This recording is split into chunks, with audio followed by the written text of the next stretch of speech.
Hello guys, welcome to ज्ञान IQ। और आज हम अपनी CDP की सीरीज का नेक्स्ट पार्ट कर रहे हैं, जिसमें हम इंटेलिजेंस का नेक्स्ट पार्ट देखेंगे, जिसमें हम पार्ट 4 कवर करेंगे। ठीक है, इससे पहले 3 पार्ट जो है मैं ऑलरेडी अपलोड कर चुकी हूं। अगर आपको नहीं मिले हैं तो आप CDP की प्लेलिस्ट में जाकर देख सकते हैं, वहां पर ये सीरीज कंटिन्यू चली रही है। ठीक है, अभी पहले हम इंटेलिजेंस को कवर कर रहे हैं, उसके बाद कुछ और टॉपिक्स को भी लेंगे।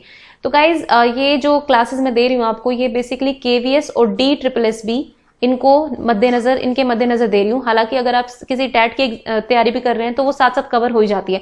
तो यहाँ पर हम थोड़ा डीप में पढ़ रहे हैं चीजों को, वो इसीलिए क्योंकि KVS और DSSB में टैट वाली चीजें नहीं आती है मोस्टली, है ना। इतने इजी क्वेश्चंस नहीं मिलते हैं आपको, थोड़े डिफिकल्ट क्वेश्चंस मिलते हैं, तो इसलिए मैं पूरा आपको कवर कराने की कोशिश कर रही हूँ। ठीक है, साथ ही साथ CD के लिए जो है एक KVS PRT की जो टेस्ट सीरीज चला रखी है प्रतीक शिवालिक सर ने, वो भी मैं करा रही हूँ। वो कराने का मकसद बस यही है कि उसमें क्वेश्चन थोड़े अच्छे लेवल के मिल जाते हैं और हम उनको डिस्कस कर लेते हैं, थोड़ी चीजें क्लियर हो जाती हैं। ठीक है, तो वो भी हमारी कंटिन्यू रहेगी। इसमें हम कवर करेंगे आज अपनी गार्डनर की थ्योरी। मैंने आपको पहले बताया था कि जो सबसे इंपॉर्टेंट थ्योरी है इंटेलिजेंस की, वो गार्डनर की थ्योरी है। सबसे इंपॉर्टेंट इसलिए बोल रही हूँ क्योंकि इस पर क्वेश्चन काफी आते हैं एग्जाम में। ठीक है, मतलब और सारी थ्योरीज इतनी वास्ट नहीं है, लेकिन ये थ्योरी काफी बड़ी है, इसको डीप में पढ़ना बहुत जरूरी है, तो इसको हम अलग से वीडियो में कवर करेंगे। ठीक है, आज की वीडियो में। तो चलिए अब शुरू करते हैं अपनी आज की वीडियो, गार्डनर की थ्योरी। आप लोगों ने कुछ बुक से पढ़ी होंगी, आई होप कि आपने पढ़ी होंगी। ठीक है, अगर आपने पढ़ी भी है और अगर आपको कुछ चीजें क्लियर नहीं होंगी तो शायद आज क्लियर हो जाएंगी। ठीक है, सबसे पहले गार्डनर की बात करेंगे। देखिए, गार्डनर ने जो है सबसे पहले 7 टाइप्स ऑफ इंटेलिजेंस की बात करी थी। ठीक है, कि भाई बुद्धि सिर्फ एक प्रकार की नहीं होती है, वो कई तरह की होती है। तो उसमें सबसे पहले इन्होंने 7 टाइप्स दी, फिर उसके बाद इन्होंने एक टाइप और ऐड कर दी, तो कितनी आ गई आपके पास? 8 टाइप्स हो गई। अब 8वीं में लास्ट में इन्होंने बोला कि ये कोई मैजिक नंबर नहीं है कि इसको हम चेंज नहीं कर सकते हैं, नहीं, इसके अलावा भी और इंटेलिजेंस हो सकती है। फिर उन्होंने एक 9th इंटेलिजेंस की और बात की, तो टोटल ही 9 की बात कर चुके हैं। और उन्होंने ये बोला था कि भाई ऐसा नहीं है कि 9 पर ही फिक्स हो जाएगा, हो सकता है कल को आप किसी और इंटेलिजेंस का इन्वेंशन कर ले, कोई और थ्योरिस्ट भी कर सकता है ना। तो इन्होंने 9 तरह की इंटेलिजेंस की बात करी है बेसिक, और वो 9 की 9 हम कवर करेंगे इस वीडियो में। ठीक है, अब थोड़ा पढ़ लेते हैं गार्डनर के बारे में। तो Gardner believes that intelligence has a biological base. देखिए, उन्होंने बोला क्या था, गार्डनर ने बोला था कि इसका इंटेलिजेंस का जो बेस है वो बायोलॉजिकल है, मतलब जैविक आधार होता है। लेकिन इसका मतलब ये नहीं है कि वो कल्चर टू कल्चर वेरी नहीं करेगी। इन्होंने कहा था ठीक है, बायोलॉजिकल बेस होता है, ये तो बिल्कुल फिक्स है कि भाई आपकी बायोलॉजी पर डिपेंड करता है कि आप में कौन से गुण उभर कर आ रहे हैं। ठीक है, लेकिन आपकी जो कल्चर है ना, कल्चर आपको निखार भी सकती है उस चीज को और थोड़ा दबा भी सकती है। सपोज इन्होंने एग्जाम्पल दिया था, जैसे नेचुरलिस्ट है, नेचुरलिस्ट जो है, ये वाली जो इंटेलिजेंस है, अगर आपकी कल्चर में फार्मिंग होती है बहुत ज्यादा, ठीक है, अगर एग्रीकल्चर बेस्ड आपकी कल्चर है, ठीक है, वहां पर लोग फार्मिंग ज्यादा कर रहे हैं, तो ऑब्वियसली इस इंटेलिजेंस का रोल वहां पर ज्यादा होगा। तो मतलब इस तरह के वेरिएशन जो है कल्चर टू कल्चर आते हैं। अगर बहुत ही टेक्निकल या एडवांस सोसाइटी है तो वहां पर आपकी लॉजिको मैथमेटिक्स या फिर स्पेशल इंटेलिजेंस का ज्यादा रोल होता है। तो इस तरह से इन्होंने ये बोला था कि बेस बायोलॉजिकल है, लेकिन कल्चर टू कल्चर जो है वेरी करेगी चीजें। ठीक है, ये बात हो गई। उसके बाद क्या कहते हैं कि intelligence is not a single identity, तो केवल एक प्रकार की नहीं होती है, but distinct type of intelligence exist करती है। ठीक है, तो यानी कि distinct type of intelligence exist, it's is नहीं आएगा इसमें। ठीक है, तो कई तरह की इंटेलिजेंस होती हैं, कई तरह की इंटेलिजेंस जो है मौजूद है ऑलरेडी, ऐसा नहीं है कि हमने कहीं से ढूंढ कर निकाल लिया, ऑब्वियसली मौजूद है। और गार्डनर ने जो अपने टेस्ट किए थे वो बहुत ही हाई अचीवर्स लोगों पर किए थे, मतलब जो बहुत ही इंटेलिजेंस केस थे उन सबके ऊपर किए थे। तो अब इन्होंने ये पाया कि भाई किसी में अगर स्पेशल अंडरस्टैंडिंग बहुत ज्यादा है तो जरूरी नहीं है कि उसमें म्यूजिकल लेवल भी उसका बहुत ज्यादा होगा। इसका मतलब कि वो स्पेशल अंडरस्टैंडिंग में बहुत नंबर 1 है, लेकिन म्यूजिकल में वो कुछ भी नहीं है। तो मतलब इनका यही कहना था कि ऐसा नहीं है कि एक इंटेलिजेंस अगर आप में हावी है तो इसका मतलब वो दूसरी इंटेलिजेंस भी उसके साथ रिलेट करके आप कह सकते हो कि उसमें भी बहुत इंटेलिजेंट होगा बंदा। नहीं, ये कह रहे हैं कि हो सकता है कि कुछ इंटेलिजेंस किसी इंसान में बहुत ज्यादा हो जाती है, कुछ का लेवल थोड़ा कम रहता है, इस तरह से। ठीक है, एंड दैट देयर आर 8 और 9 काइंड्स ऑफ ह्यूमन एबिलिटीज। तो 9वीं के बारे में लास्ट में बोला था कि हो सकती है ये भी। ठीक है, तो इसलिए हम कह सकते हैं 8 या 9 कह सकते हैं इनको, कि 8 या 9 इंटेलिजेंस की बात करते हैं ये। वैसे बेसिकली 9 ही आप रखना, क्योंकि 9वीं की बात भी ये करके गए हैं। ठीक है, और सारी इंटेलिजेंस, जितनी भी इंटेलिजेंस की टाइप इन्होंने दी है, वो सारी एक दूसरे से इंडिपेंडेंट है, स्वतंत्र है। ठीक है, स्वतंत्र वर्ड क्या का मतलब यहाँ पर क्या होगा कि जैसे मैंने अभी आपको बताया ना कि अगर किसी में स्पेशल अंडरस्टैंडिंग बहुत ज्यादा है, इंटेलिजेंस बहुत ज्यादा है, तो जरूरी नहीं है कि दूसरी इंटेलिजेंस भी उसमें बहुत ज्यादा होगी। उसमें इंटरपर्सनल स्किल्स कम हो सकती हैं, उसमें इंट्रापर्सनल स्किल्स जो है वो कम हो सकती हैं। तो इस तरह की बात इन्होंने की थी। ठीक है, तो सभी जो इंटेलिजेंस है एक दूसरे से स्वतंत्र है, कोई ऐसा एक बढ़ेगी तो दूसरी भी बढ़ेगी वो वाला क्राइटेरिया नहीं है। हो सकता है एक बढ़ेगी और दूसरी शायद घट रही हो, ऐसा भी हो सकता है। ठीक है। तो चलिए अब डिटेल में करते हैं थोड़ा सा इनके बारे में। देखो नो की नो टाइप मैं आपको कवर कराऊंगी और लास्ट में मैं आपको बताऊंगी थोड़ा सा क्रिटिसिज्म, क्योंकि क्रिटिसिज्म पर डीएसएसबी में क्वेश्चन पूछे गए थे, है ना, कि गार्डनर का क्रिटिसिज्म किस तरह का है। तो फर्स्ट टाइप की इंटेलिजेंस की हम बात करेंगे जो है लिंग्विस्टिक इंटेलिजेंस, ठीक है, जिसको हम भाषाई बुद्धि भी बोल सकते हैं।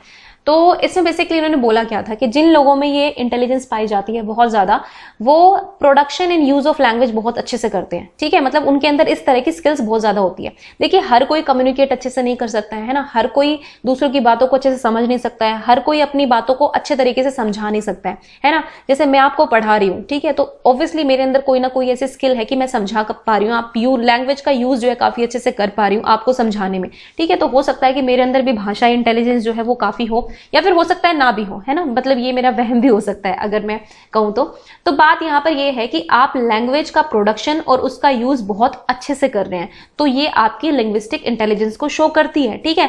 आप साउंड्स को लेकर, आप रिदम्स को लेकर, आप वर्ड मीनिंग्स को लेकर, आप फंक्शन ऑफ लैंग्वेज को लेकर बहुत ही सेंसिटिव हैं, आप संवेदनशील हैं, ठीक है। आपको वर्ड से प्यार है, आपको मतलब वर्ड्स की जो बनावट है उनसे प्यार है, आपको वर्ड मतलब आपको पोएम्स बनाने से प्यार है, आपको स्टोरीज लिखने से प्यार है, मतलब आप दिमाग में सोच लेते हैं वर्ड्स के थ्रू, है ना, आपके दिमाग में एक पूरी लाइन एकदम से बन जाती है ना। जो पोएट्स होते हैं या फिर जो जर्नलिस्ट होते हैं, जो नॉवेलिस्ट होते हैं, ये कैसे लिखते हैं भाई, इनकी सोच जो है ना वो बहुत ही क्रिएटिव भी होती है, प्लस ये लोग लिखने में माहिर होते हैं ना। हम सोचते बहुत कुछ है, लेकिन हो सकता है कि हम लोग जब वर्ड्स की बात आए, हम लिखने की बात आए, तो हम कंजूसी कर जाए कि नहीं हमसे नहीं लिखी जाएगी पूरी किताब या जो भी है। ये तो एक अलग तरीके का इंटरेस्ट होता है ना, ये इंटरेस्ट आपकी लिंग्विस्टिक लैंग्वेज जो ये स्किल है उस पर डिपेंड करता है। भाई जो भी पोएट बना ऐसे तो नहीं सोच रहा कि मैं पोएट बनूंगा, कुछ ना कुछ टैलेंट उन्होंने अपने अंदर देखा कि हाँ मैं कर सकता हूँ या कर सकती हूँ, तभी तो वो पोएट हैं, तभी तो वो जर्नलिस्ट हैं, तभी तो वो राइटर्स, देखो इसमें राइटर्स भी हो सकते हैं ना, मतलब ये तो 3-4 एग्जाम्पल मैंने आपको कॉमन बताए, कुछ और एग्जाम्पल भी इसके हो सकते हैं। मतलब ये यहाँ पर ये है कि इनको हम वर्ड स्मार्ट कह सकते हैं, कि बहुत ही ज्यादा सेंसिटिव होते हैं different shades of word meaning को, या फिर आर्टिकुलेट करने में कोई चीज को, ठीक है, या फिर अपने दिमाग में लिंग्विस्टिक इमेजेस बना लेते हैं, ठीक है, मतलब साइंस और सिंबल्स का बहुत अच्छे से यूज करते हैं, जो आपकी लैंग्वेज के साइंस और सिंबल्स होते हैं उनका यूज करना बहुत अच्छे से जानते हैं। मतलब कुल मिलाकर कह सकते हैं कि भाषाई स्किल जो है इनके अंदर बहुत ज्यादा डेवलप होती है ना। इसीलिए हर कोई पोएट नहीं बन सकता, इसीलिए हर कोई नॉवेलिस्ट नहीं बन सकता, हर कोई किताब नहीं लिख सकता है ना। हर कोई उपन्यासकार जो होते हैं ना, जो कहानी लिखते हैं, उनके अंदर तो उनकी सोच, इमेजिनेशन ही बहुत अच्छी होती है ना। तो यहाँ पर इमेजिनेशन भी बहुत जरूरी है, लेकिन वो इमेजिनेशन वर्ड्स के थ्रू होनी चाहिए, स्टोरीज के थ्रू होनी चाहिए, पोएम्स के थ्रू होनी चाहिए। यहाँ पे जो रिदम्स और साउंड्स है वो पोएम्स की बात की गई है, ठीक है। आपको पता है कि पोएम्स में हम राइमिंग वर्ड्स का यूज करते हैं, पोएम्स में जो है सुर लय ताल के थ्रू हम पोएम जो लिखने वाला है वो कहीं ना कहीं उसकी पोएम जो है राइम करनी चाहिए। सिंपल आप इस जो मैंने लिखा हुआ है इसको आप पोएम में कन्वर्ट नहीं कर सकते, हर किसी में टैलेंट नहीं हो सकता है, ठीक है। लेकिन अगर आप किसी पोएट को कहेंगे कि जो मैं आपको समझा रही हूँ उसको थोड़ा पोएम की उसमें शेप में बताएं, तो हो सकता है कि वो फटाफट से एक पोएम भी बना दे। तो मतलब ये एक एक्स्ट्रा ऑर्डिनरी टैलेंट होता है जो हर किसी में नहीं होता है, ठीक है। तो ये कहना था गार्डनर का, तो ये भी एक टाइप ऑफ इंटेलिजेंस हो जाती है हमारी, ठीक है। तो लिंग्विस्टिक मतलब एग्जाम्पल से ही समझ जाना, ठीक है। और अगर मैं इनके टूल्स की बात करूं कि किस तरह के टूल्स ये लोग यूज करते हैं, मतलब इनकी बात की है इंटेलिजेंस की थ्योरी में, तो देखो बुक्स हो सकती हैं, है ना, आपके पेपर्स हो सकते हैं, ठीक है, आपके पेन पेंसिल, ये सब इनके टूल्स होते हैं। अगर इन इंटेलिजेंस वाले लोगों की बात करी जाए तो ये सब इनके टूल्स होते हैं। कंप्यूटर भी हो सकता है, कंप्यूटर पे भी आजकल तो टाइपराइटर हो गए हैं, उन पर टाइपिंग करते हैं, अपनी बुक्स वगैरह को लिखते हैं, है ना, तो ये सब चीजें हो सकती हैं। चलिए नेक्स्ट टाइप ऑफ इंटेलिजेंस को देखते हैं। तो बस अपने नोट्स बनाते जाना भाई, ठीक है। हर चीज में आपको ये भरकर नहीं दे सकती हूँ, है ना, मतलब जो मैं बोलती हूँ वो एक्स्ट्रा ही बोलती हूँ, तो उस अपनी सहूलियत के हिसाब से आप लोग नोट्स बना लेना, ओके। नेक्स्ट है लॉजिको मैथमेटिकल, ठीक है। अब लॉजिको मैथमेटिकल के अंदर ही आपको समझ में आ गया होगा कि मैथ्स जो है उसमें हायर ऑर्डर स्किल्स चाहिए होती है, हायर ऑर्डर थिंकिंग स्किल्स आपको चाहिए होती है, जिसमें आपका रीजनिंग भी आता है, जिसमें आपका प्रॉब्लम सॉल्विंग भी आता है। बेसिकली जो साइंटिफिक थिंकिंग होती है, जिसमें आपको हाइपोथेसिस क्रिएट करनी होती है, आपको हर तरह की रीजनिंग करनी होती है, ठीक है, आपको प्रॉब्लम्स को सोल्व करना होता है, ये सब आपका लॉजिको मैथमेटिक्स में आ जाता है। लॉजिक का मतलब क्या होता है, आप तर्क अच्छे से कर पा रहे हैं, ठीक है। मैथमेटिक्स का मतलब आप गणितीय रूप से सोच पा रहे हैं। हर चीज अगर आप अपनी डेली लाइफ में भी यूज करेंगे, तो सिंपल मैथ्स तो हम सब लोग यूज करते हैं, लेकिन अगर आप थ्योरम्स डेवलप कर रहे हैं मैथ्स की, है ना, आप कोई ना कोई चीज इन्वेंट कर रहे हैं मैथ्स में, तो वो एक एक्स्ट्रा ऑर्डिनरी टैलेंट में आ जाता है। सब लोग मैथ्स का यूज कर रहे हैं डेली लाइफ में, वो एक अलग चीज है, ठीक है, लेकिन उसमें एक स्पेसिफिक टैलेंट होना, ठीक है, मतलब आपकी थिंकिंग स्किल जो है, आपकी रीजनिंग पावर इतनी ज्यादा है कि आपने कुछ एक नया फॉर्मूला डिवाइस कर दिया, तो ये आपकी मैथमेटिकल स्किल को दर्शाता है, ठीक है। और मतलब यहाँ पे आप क्रिटिकली सोचते हैं, लॉजिकली सोचते हैं, ठीक है, एब्स्ट्रैक्ट रीजनिंग करते हैं, आप सिंबल्स को मैनिपुलेट करते हैं, सिंबल्स में हेर फेर करते हैं और उसके बाद अपनी खुद की प्रॉब्लम्स बना सकते हैं और खुद की प्रॉब्लम्स को सोल्व भी कर सकते हैं। तो हर तरह की चीजें यहाँ पर आप कर सकते हैं, ठीक है। और इसमें sensitivity to and capacity to discern logical और न्यूमेरिकल पैटर्न्स, मतलब तार्किक या संख्यात्मक पैटर्न को समझने की संवेदनशीलता होती है और क्षमता होती है। मतलब जितनी भी टाइप की इंटेलिजेंस है ना, उसमें अपनी चीजों को लेकर सेंसिटिविटी होती है। ऐसा नहीं कि आप मजाक बना रहे हैं हर चीज का, ये नहीं है। आप लोगों में संवेदनशीलता होगी अगर आप में ये लॉजिको मैथमेटिकल इंटेलिजेंस है तो, कि हाँ भाई ये सिंबल्स है, मुझे इन सिंबल से प्यार है, इन मैथ्स के सिंबल से मुझे प्यार है, ये थ्योरम्स जो है, जितनी भी चीजें हैं, इन सबसे मुझे प्यार है। मतलब वो चीजें आपके दिमाग में होनी चाहिए। अगर आपको ऐसा एक्स्ट्रा ऑर्डिनरी टैलेंट आपको दिखाई देता है, दैट मीन्स कि you are efficient in logico mathematical intelligence, ठीक है। और जितने भी हमारे नोबेल प्राइज विनर्स होते हैं वो भी इस कैटेगरी में आ जाते हैं, ठीक है। उसके बाद साइंटिस्ट भी हमारे इस कैटेगरी में आते हैं, मैथमेटिशियन भी इस कैटेगरी में आते हैं। यहाँ पे सिर्फ मैथ्स पर मत जाना, यहाँ पे मैथमेटिकल थिंकिंग की बात हो रही है। मैथमेटिकल थिंकिंग में आपकी higher order problem solving skills आती हैं, हायर ऑर्डर थिंकिंग स्किल्स आती हैं, जो आपकी साइंस में भी यूज होती हैं, ठीक है। Science and maths are interrelated है दोनों सब्जेक्ट्स, ठीक है। तो ये मत सोचना सिर्फ मैथमेटिशियंस होंगे, यहाँ पर साइंटिस्ट भी होंगे, क्योंकि उनके अंदर भी प्रॉब्लम सॉल्विंग स्किल्स होती हैं, उनके अंदर भी रीजनिंग स्किल्स होती हैं, है ना। न्यूटन ने अपने लॉज इन्वेंट कर दिए, ऐसे कैसे कर दिए, है ना। कुछ तो उन्होंने सोचा होगा ना, कुछ तो उनके अंदर एक्स्ट्रा ऑर्डिनरी टैलेंट था। हम लोग तो नहीं कर सकते कोई लॉ इन्वेंट, हमने तो अपनी कोई थ्योरम नहीं बनाई है। तो मतलब ये टैलेंट जो है ये भी सिलेक्टिव टैलेंट है, जो किसी किसी में होता है, हर किसी में नहीं होता है, ठीक है। और अगर एनवायरमेंट मिल जाए तो बस सोने पे सुहागा हो जाता है। इंजीनियर्स हो गए, ठीक है, इंजीनियर्स हो गए, इसमें सॉफ्टवेयर इंजीनियर, मैकेनिकल इंजीनियर, के सब तरह के इंजीनियर्स आ गए। तो अगर आपसे पूछा जाए कि मैथमेटिशियंस में, साइंटिस्ट में, इंजीनियर्स में कौन सी इंटेलिजेंस पाई जाती है, तो आप ये बता सकते हो, ठीक है।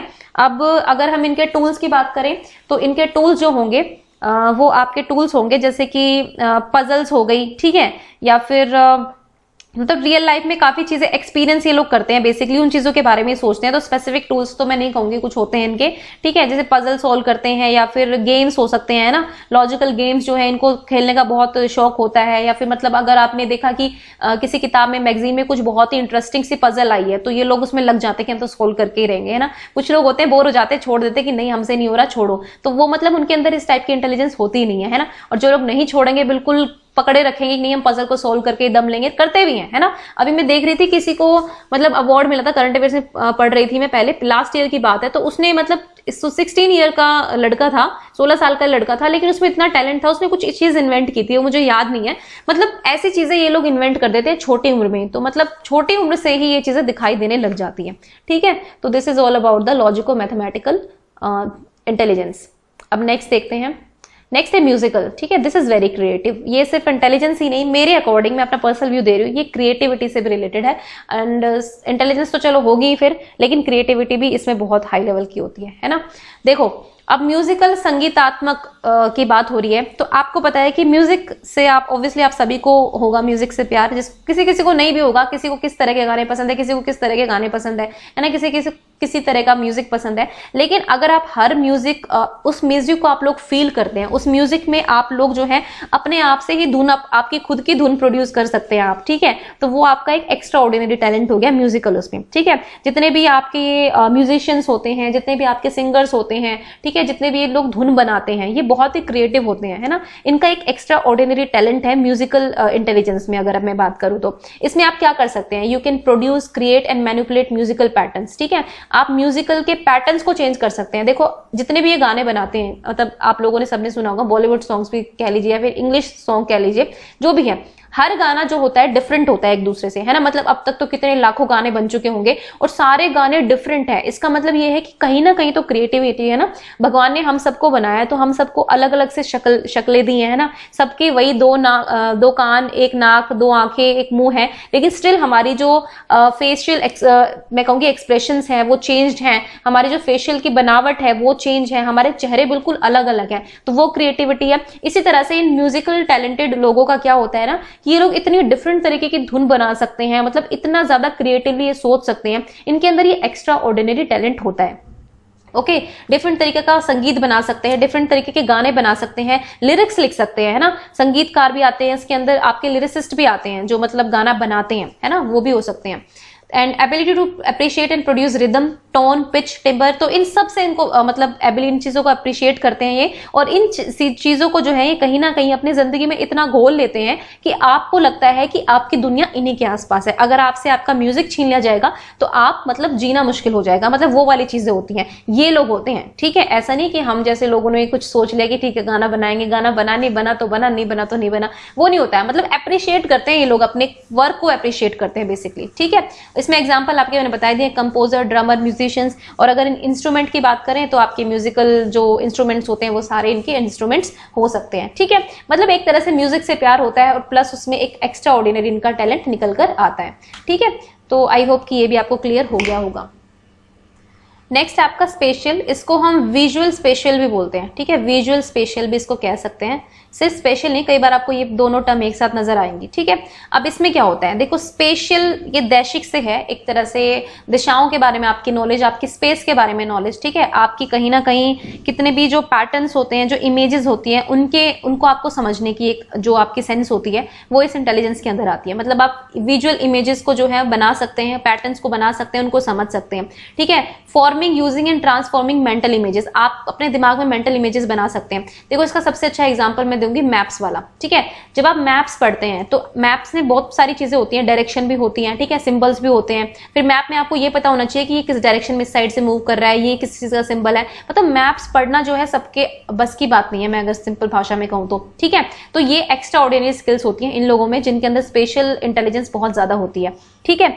और अगर मैं इसकी और बात करूं आपके लिए, तो हो सकता है कि मतलब स्पेशल वर्ल्ड जो होता है ना इनका, वो हमेशा इनके माइंड में होता है, जो स्पेशल वर्ल्ड होता है। इसलिए कि स्पेस है या फिर आपकी जो 2D 3D shapes, 3D shapes, इन सब की नॉलेज इनको बहुत ज्यादा होती है, ठीक है। तो स्पेस से रिलेटेड जितनी भी चीजें होती हैं वो इनमें बहुत ज्यादा मतलब विकसित होती हैं इन लोगों में, ठीक है, हम ये कह सकते हैं। इसमें आपके एग्जांपल हो सकते हैं पायलट्स हो सकते हैं, स्कल्पचर्स हो सकते हैं, आर्किटेक्ट्स हो सकते हैं, पेंटर्स होते हैं, इंटीरियर डेकोरेटर्स होते हैं, है ना। मतलब इनको पता है कि किस जगह पर कौन सी चीज अच्छी लगेगी, कौन सी डायरेक्शन में आपको ये करना है, किस डायरेक्शन में आपको मूव करना है। तो ये सब चीजें जो है इन लोगों को बहुत अच्छे से पता होती है, ठीक है। तो स्पेशल रीजनिंग बेसिकली विजुअल और स्पेशल दोनों इकट्ठा ही आते हैं, ठीक है। तो ये चीज भी आप याद रखना, दोनों इकट्ठे भी आपसे पूछे जा सकते हैं।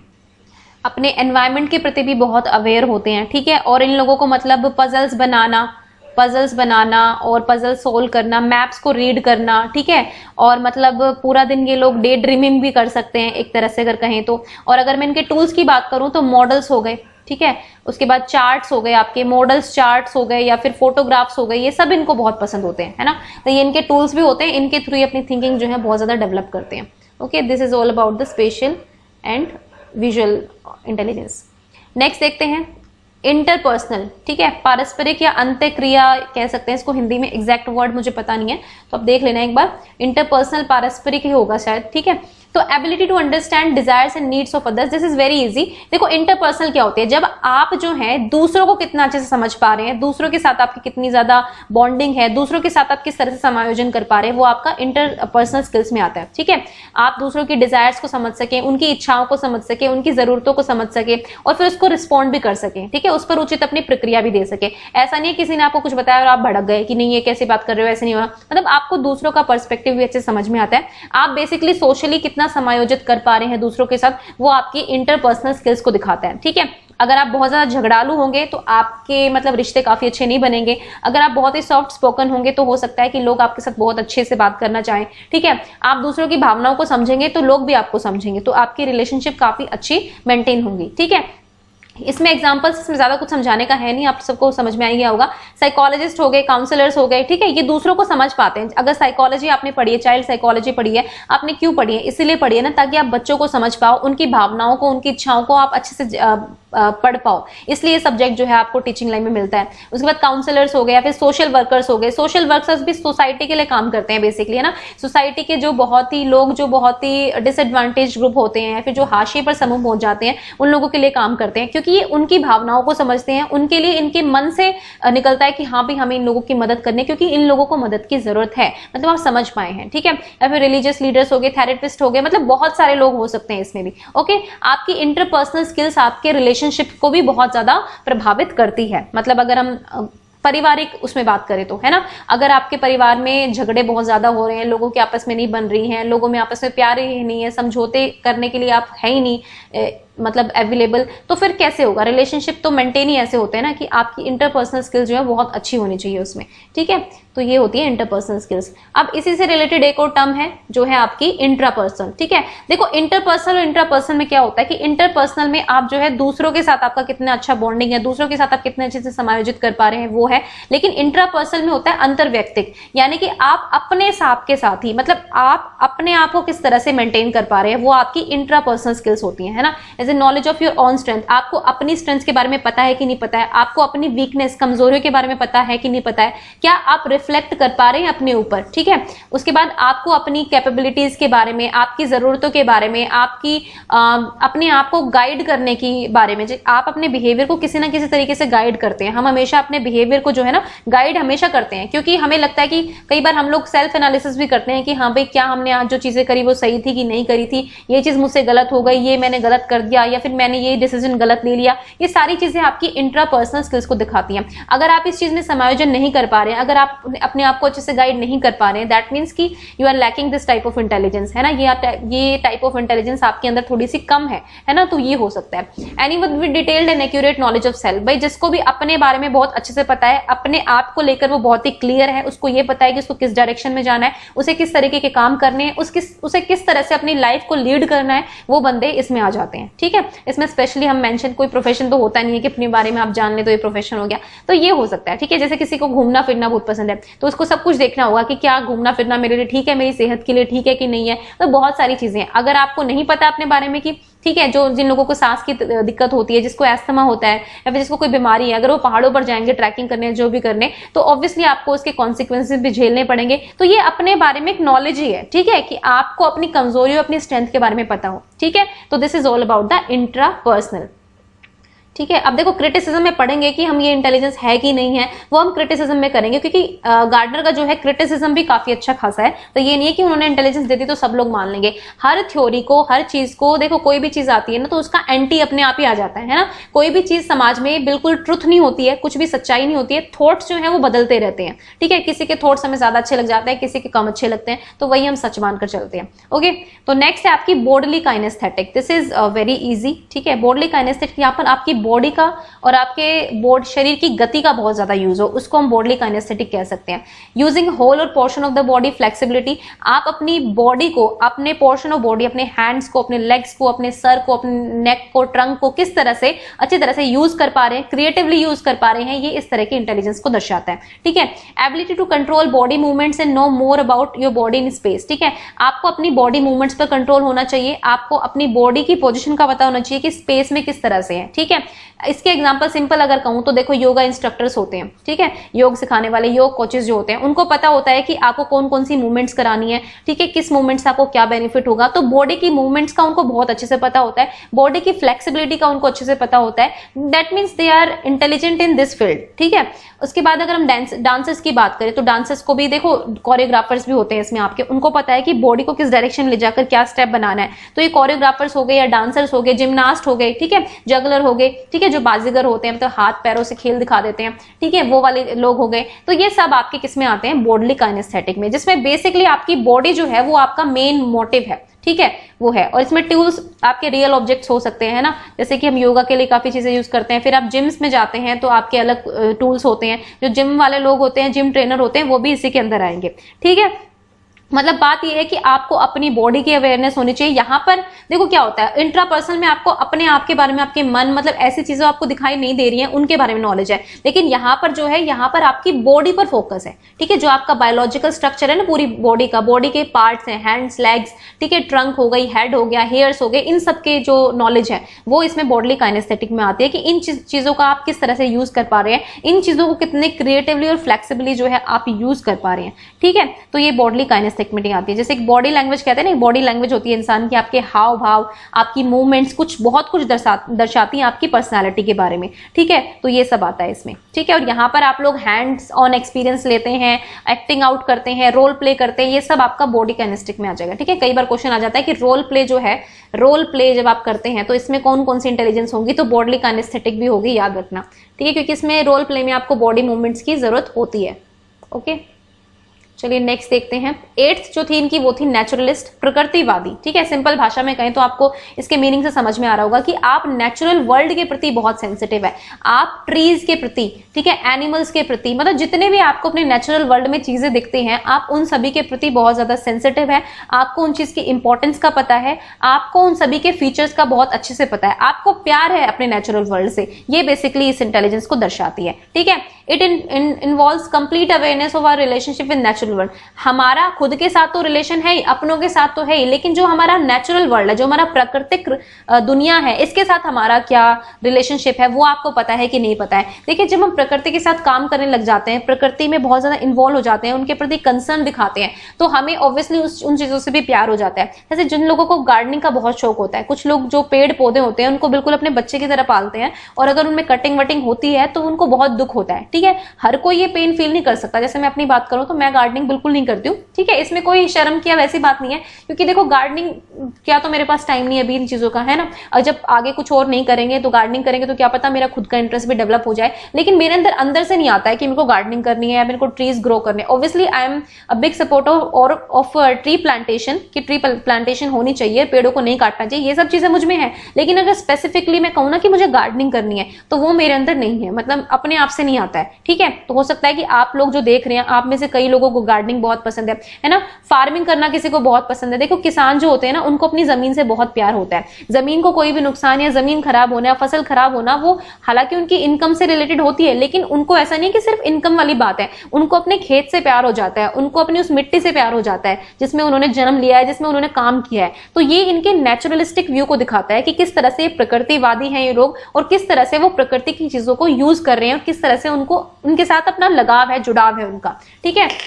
हंटर्स हो गए, हंटर्स का क्या होता है इनका बेसिकली, देखो हंटर्स जैसे कि वो हंटिंग करते हैं, जंगलों में करते हैं हंटिंग, है ना, एनिमल्स की करते हैं या फिर जिस चीज की हंटिंग करते हैं। वैसे तो बैन होनी चाहिए ऑब्वियसली हंटिंग, लेकिन ये हंटर्स भी इसी कैटेगरी में आते हैं क्योंकि ये प्रकृति को बहुत टाल मटोल करते हैं। ये हंटिंग इसलिए करते हैं कि जान पाए कि ये जानवर कैसा है, इस जानवर की खाल कैसी है, मतलब इस तरह की चीजें करते हैं। उसके बाद टूरिस्ट जो है, टूरिस्ट भी नेचुरलिस्ट में आ सकते हैं। टूरिस्ट जो है जगह जगह को एक्सप्लोर करते हैं। अगर आपका मन है कि आप भारत दर्शन करना चाहते हैं, भारत घूमना चाहते हैं, तो ऑब्वियसली आप जो है भारत का जो नेचुरल एनवायरमेंट है उसको देखना चाहते हैं, उसके फिजिकल एनवायरमेंट को देखना चाहते हैं ना। अगर आप, मैं कहूँ कि अभी मैं नॉर्थ इंडिया में हूँ, अगर मैं पहाड़ों पर चली जाऊँ तो वहां का फिजिकल एनवायरमेंट तो मेरे को अट्रैक्ट कर रहा है, तो मैं घूमने जाऊंगी, पहाड़ है, नदियां हैं, हरा भरा पेड़ है, तो इसीलिए तो मैं जाऊंगी वहां पर, ठीक है। अगर आपको साउथ में जाना है तो आपको समुद्र भी देखने हैं, आपको मंदिर भी तलाशने हैं बहुत सारे, तो आपको अपनी जो नेचुरल चीजें हैं ना उनसे कितना ज्यादा प्यार है वो दर्शाता है ये, ठीक है।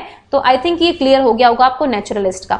अब देखिए इसके बाद जो है लास्ट उन्होंने इंटेलिजेंस की बात करी थी कि इनसे ऊपर एक और इंटेलिजेंस हो सकती है, वो है 9th यानी कि एग्जिस्टेंशियल, जो अस्तित्ववादी कहेंगे। अब देखो ये सबसे ज्यादा डीपर इंटेलिजेंस कह सकते हैं इसको, जिसमें बेसिकली आप लाइफ का मीनिंग निकालते हैं कि हमारी जो जीवन है ये जीवन किस लिए है हमारे लिए, है ना। हम इस जीवन में आए हैं तो हमें इस जीवन के लिए क्या करना है, ठीक है। मानव अस्तित्व की बात होती है और जीवन के अर्थ की बात इसमें होती है। इसके जो सवाल है उन पर आप विचार करते हैं, जानने की क्षमता करते हैं। अगर ये चीज है तो ऐसी क्यों है दुनिया में, है ना। अगर इतने लोग भूखे हैं तो वो क्यों है, मैं सब कुछ खा रहा हूं या मेरे पास सारी फैसिलिटी है लेकिन कुछ लोगों के पास कुछ भी नहीं है, तो इस तरह के सवाल आपके दिमाग में आएंगे, ठीक है। आप अस्तित्व, मानव अस्तित्व के बारे में बात करेंगे, आप ह्यूमन राइट्स की आप यहाँ पे बात कर सकते हैं, है ना। Ability to understand religious and spiritual ideas, ठीक है। स्पिरिचुअल यानी कि आध्यात्मिक, आध्यात्मिक में आप जब चले जाते हैं तो आप अपने से ऊपर उठ जाते हैं, ठीक है। आप सेल्फलेस भावनाएं जो है आपके अंदर क्रिएट होना स्टार्ट हो जाती है, तो ये भी एक तरह की इंटेलिजेंस हो सकती है। मतलब ये बोला था, एग्जिस्टेंशियल भी बोल सकते हैं, रिलीजियस भी बोल सकते हैं इसको इंटेलिजेंस।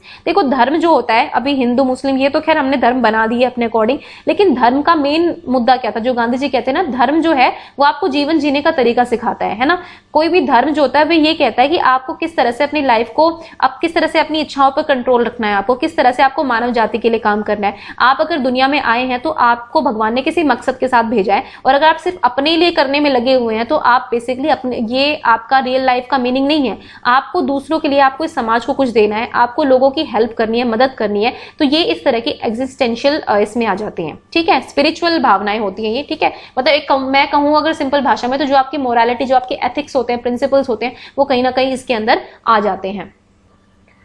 सो गाइज, हमने पढ़ ली पूरी नो की नो इंटेलिजेंस, ठीक है। आई होप कि आप लोग नोट मेकिंग कर रहे होंगे।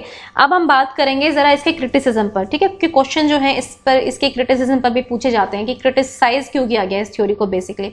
तो देखो, जो गार्डनर की थ्योरी थी, सबसे बड़ा क्रिटिसिज्म अगर मैं बताऊं तो ये जो सेकंड वाला है, ये क्रिटिसिज्म है। इस पर ही क्वेश्चन बना था कि बेसिकली इसको क्रिटिसाइज क्यों किया जाता है। देखिए कि it suggested that several intelligence are really talents और पर्सनैलिटी ट्रेट्स नॉट इंटेलिजेंस। मतलब ये इस बात को कहकर क्रिटिसाइज किया गया कि जितनी भी इंटेलिजेंस की लोग बात कर रहे हैं ना, गार्डनर ने बात करी है, वो कहते थे ये तो एक स्पेसिफिक टैलेंट्स हैं, ये कोई इंटेलिजेंस नहीं है, ये आपके टैलेंट्स हैं। मतलब देखो, जैसे कि उन्होंने जो बॉडी का एनेस्थेटिक है, अगर योगा की बात करें, ठीक है, जिम ट्रेनर की बात करें, तो अगर आप भी योगा इंस्ट्रक्टर बन सकते हैं अगर आपको चीजें सिखाई जाए, ठीक है, आप भी जिम ट्रेनर बन सकते हैं अगर आप उस चीजों में उनको ट्रेन किया जाए। तो ये एक क्रिटिसिज्म था इनका कि भाई देखो, टैलेंट्स है ये कोई ऐसा नहीं है कि ये इंटेलिजेंस है, ये टैलेंट्स है। इंसान में बहुत सारे टैलेंट्स होते हैं जो एनवायरमेंट की वजह से उनको शेप दी जा सकती है, ठीक है। तो सबसे बड़ा क्रिटिसिज्म इनकी थ्योरी का यही है कि इनकी जो इंटेलिजेंस है उनको इंटेलिजेंस ना मानकर टैलेंट्स माना गया, ठीक है। सारे इंटेलिजेंस को नहीं, ऑब्वियसली जो लॉजिको मैथमेटिकल है वो एक तरह की इंटेलिजेंस में आती है, ठीक है, लेकिन ये एक टैलेंट है, ठीक है।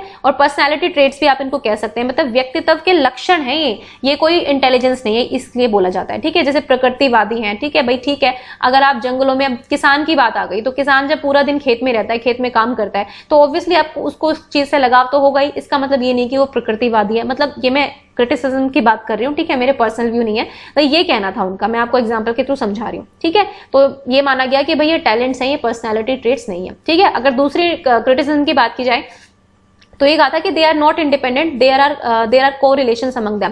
गार्डनर ने बोला था कि ये जो इंटेलिजेंस है सारी एक दूसरे से जो है बिल्कुल भिन्न है, ठीक है, स्वतंत्र है। अगर एक इंटेलिजेंस ज्यादा होगी तो जरूरी नहीं है कि दूसरी भी ज्यादा होगी। लेकिन जो क्रिटिसिज्म करने वाले हैं, इन्होंने ये बोला कि नहीं, ये independent, they are not independent, वो एक दूसरे से स्वतंत्र नहीं है बल्कि एक दूसरे में ही गुथी हुई है, ठीक है। मतलब एक जगह का टैलेंट जो है वो दूसरे जगह के टैलेंट को उभारने में काम करता है, ठीक है। इनके बीच में कोरिलेशंस हैं, जैसे कि स्पेशल रीजनिंग वाला था ना, जो स्पेशल मैप्स वाला था, स्पेशल विजुअल में जिसमें मैंने कहा था मैप रीडिंग, दिशाओं की 3D 2D शेप्स का नॉलेज होती है। और अगर हम लॉजिको मैथमेटिकल की बात करें तो ये दोनों जो इंटेलिजेंस है, अगर लॉजिको मैथमेटिकल की बात करें और स्पेशल की बात करें, तो ये कहीं ना कहीं आपस में इंटर रिलेटेड है, ठीक है। जो इंजीनियर्स होते हैं या फिर जो आर्किटेक्ट्स होते हैं, ठीक है, इनको आप अलग अलग लेके नहीं चल सकते, दोनों में दोनों ही तरह के गुण पाए जाते हैं, ठीक है। अगर आपको मैप्स बनाने आ गए हैं, अगर आप चार्ट्स बना सकते हैं, आप मॉडल्स बना सकते हैं, दैट मीन्स कि आप में कुछ ना कुछ रीजनिंग एबिलिटी, कुछ ना कुछ प्रॉब्लम सॉल्विंग और तर्क वितर्क वाली क्षमताएं हैं, तभी तो आप ये कर पा रहे हैं ना। मैप रीडिंग और map making is not easy, वो बहुत ही मुश्किल काम है ना। तो इन्होंने कहा था कि ये जो चीजें हैं ये आपस में जुड़ाव है इनका, ये एक दूसरे से स्वतंत्र नहीं है। तो ये कहना था इनका गार्डनर का, ठीक है। तो ये एक तरह का इंटेलिजेंस का क्रिटिसिज्म है जो मैंने आपको बताया, ठीक है। फिर एक चीज और मैं आपको बताना चाहूंगी, गार्डनर ने ये बोला था कि अगर आप मल्टीपल इंटेलिजेंस को पढ़ लें तो आप ये बता सकते हैं कि बच्चे की लर्निंग में कहाँ कहाँ कैसे कैसे इन्हांसमेंट हो सकती है। तो मतलब इसके लिए भी क्रिटिसाइजिंग को किया गया कि आपने इतनी सारी स्टडीज तो की नहीं है, इतने एविडेंस तो आपके पास है नहीं, तो आप कैसे कह सकते हैं कि ये जो इंटेलिजेंस आपने बताई है ये बच्चे की लर्निंग में हेल्प करेंगी। तो मतलब कहीं ना कहीं जो टेस्टिंग थी या फिर जो स्टडीज थी वो भी बहुत कम हुई थी मल्टीपल इंटेलिजेंस थ्योरी में, तो मतलब एविडेंस थे नहीं इनके पास, इसलिए भी इनको क्रिटिसाइज किया जाता है, ठीक है। तो ये कुछ क्रिटिसिज्म थे, लेकिन देखिए क्रिटिसिज्म हमेशा होते ही हैं, फिर भी गार्डनर ने बहुत ज्यादा सफाइयां दी हैं अपने क्रिटिसिज्म पर कि नहीं, आप ऐसे कैसे कह सकते हैं कि टैलेंट्स ही हैं, ये एक स्पेशल टाइप की इंटेलिजेंस है, हर किसी में ये नहीं होती है। जैसे हम म्यूजिकल की बात करें तो म्यूजिकल भी एक इंटेलिजेंस है, ठीक है। अगर हम साइंटिस्ट की बात करें तो वो एक स्पेसिफिक एरिया है जहां पे हर कोई इंसान नहीं पहुंच सकता है। तो मतलब ये वाली चीजें इन्होंने भी अपने आपको डिफेंड करने के लिए बोली गार्डनर ने। देखिए कुल मिला के हमें क्या करना है, हमें तो एक क्रिटिकल एनालिसिस करना होता है, हमें अच्छी चीजों को भी देखना होता है, हमें बुरी चीजों को भी देखना होता है। लेकिन हमारे लिए एज अ टीचर क्या इंपॉर्टेंट है कि ये थ्योरी जो है गार्डनर की मल्टीपल इंटेलिजेंस की, ये हमें किस तरह से हेल्प करेगी, हमारे लिए मेन ऑब्जेक्टिव यही है। देखिए ऑब्वियसली अगर आपको ये पता है कि बच्चे का जो मोटिव है, मतलब बच्चा जो है क्या सोच रहा है, किस डायरेक्शन में सोच रहा है। अगर उसका म्यूजिक में टैलेंट है तो आपको एज ए टीचर उसको निखारने की कोशिश करनी है। अगर वो रीजनिंग पावर बहुत अच्छी है, अगर आप साइंस की क्लास ले रहे हैं बच्चे की और बच्चा बहुत एक्स्ट्रा ऑर्डिनरी टैलेंट दिखा रहा है, 40 बच्चों में से हो सकता है 2 बच्चे हैं जो आपको ऐसे जवाब दे देते हैं कि जो आपको भी नहीं पता कि इतनी सोच आपकी भी नहीं जा रही जितनी बच्चों की जा रही है ना। कुछ ऐसे क्वेश्चंस कई बार वो पूछ लेते हैं जो हमारे लिए आंसर करने बड़े मुश्किल हो जाते हैं कि हाँ भाई ये कैसे सवाल इसके दिमाग में आया। तो दैट मीन्स कि उसकी रीजनिंग एबिलिटी बहुत ज्यादा है, उसमें किसी फील्ड को लेकर एक्स्ट्रा ऑर्डिनरी टैलेंट है। कोई बच्चे सिंगिंग में बहुत अच्छे हो सकते हैं ना, किसी की आवाज बहुत अच्छी हो सकती है, या फिर किसी को म्यूजिक में बहुत ज्यादा इंटरेस्ट हो सकता है। म्यूजिक की क्लास में हो सकता है आपकी पहली क्लास थी और देखा कि कुछ बच्चे जो है बहुत अच्छे से एफिशिएंटली म्यूजिक प्ले करना सीख गए हैं, जबकि कुछ लोगों को कितनी बार बता दिया कर ही नहीं रहे हैं। तो मतलब ये चीजें हैं जो इस थ्योरी से थोड़ी हमें निकालनी है कि हाँ भाई ये चीजें हमें हेल्प करेंगी बच्चों की चीजों को समझने में। ठीक है, तो this was the theory of multiple intelligence. I hope कि आपको क्लियर हो गई होगी सारी थ्योरी। ठीक है, और क्वेश्चन जो होंगे वो क्वेश्चन सीरीज में मैं कवर करूंगी क्योंकि सेपरेटली टाइम है नहीं अभी, है ना। तो जोरावर क्लासेस पे भी क्वेश्चन सीरीज चली रही है, तो वहां से आप क्वेश्चन सीरीज देख सकते हैं। और अगर आपको थ्योरीज देखनी है, थ्योरी पार्ट में यहाँ पर कराई रही हूँ, तो आप यहाँ से देख लेना। ठीक है, इसके बाद जो है बस एक चीज रह गई है कि इंटेलिजेंस का कोरिलेशन क्या है क्रिएटिविटी के साथ, या फिर इंटेलिजेंस का जो है एकेडमिक रिलेशन, एकेडमिक जो अचीवमेंट है उसके साथ क्या रिलेशन है। इंटेलिजेंस को बेसिकली कौन से फैक्टर अफेक्ट करते हैं वो एक वीडियो में कवर कर लेंगे, फिर आपकी इंटेलिजेंस जो है वो कंप्लीट हो जाएगी। ठीक है, और नोट मेकिंग आप करते रहिए। And thank you for watching ज्ञान IQ।